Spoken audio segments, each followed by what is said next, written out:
In our ongoing study in the Gospel of Matthew, we have worked our way to chapter 9 and verses 14 and 15. Reading from the Beck translation. Then John's disciples came to Jesus. We and the Pharisees fast, they said. Why don't your disciples fast? Jesus asked them, can the bridegroom's friends mourn while the bridegroom is with them? The time will come when the bridegroom will be taken away from them, and they will fast.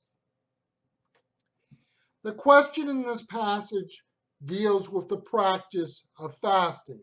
Now, the question for us is if that was really the question. Is it really the case that the religious leaders, and we think beyond John the Baptist's followers, were concerned about how Jesus and his disciples fast? Or is it the case that Jesus and his disciples did challenge the authority of the religious establishment?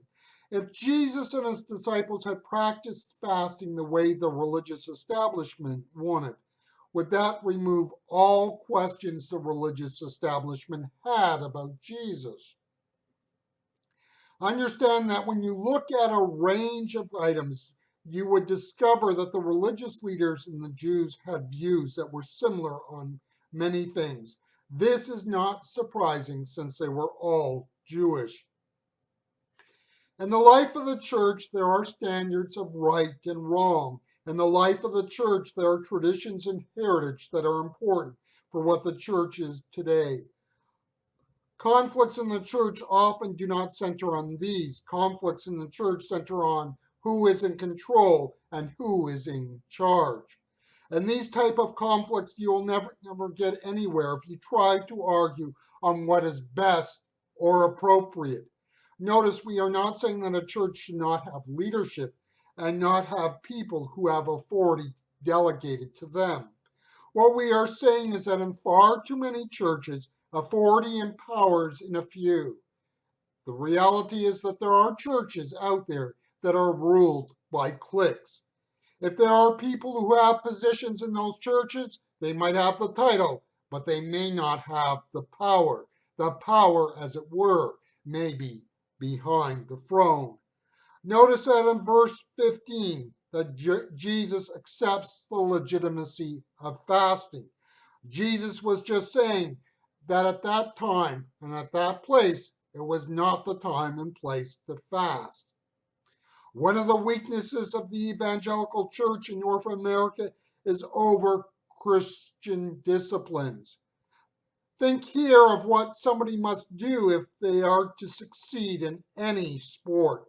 We look at baseball or football and we look at these athletes, and if they are to achieve success, they are going to have to practice discipline.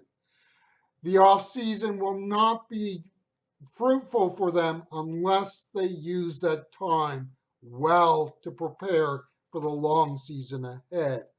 Fasting is one of those disciplines of the spiritual life that is not to be practiced in public, but rather something that does enhance our public ministry when it is done in private. So yes, we need to learn to fast. John the Baptist's disciples did, and Jesus did not dismiss the legitimacy of it. What is the fundamental danger in the church? What is the basic problem in the evangelical church in North America? We can put it this way: the church ceases to be the church and becomes a subset of the prevailing culture, albeit a religious subset. This is not a new problem, but rather one that occurs throughout church history. The church ceases to be any different than the prevailing culture around it. Yes, we are religious, but our values are not any different. We, the church, are like our pagan neighbors, as we enjoy the same entertainment, have the same views on money, and have the same divorce rates.